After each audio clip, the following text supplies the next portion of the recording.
Today we'll talk about how can you enable this sign or know how you can do that on your Champions League app.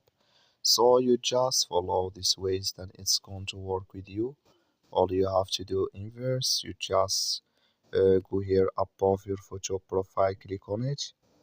So then it's going to take you to your profile here. It's going to show for you like this. Then you click here on notifications, you just click on it here.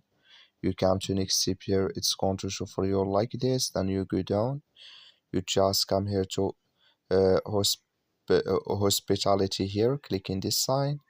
Like you see this color show for us, that's mean hospitality notifications enable it with us now.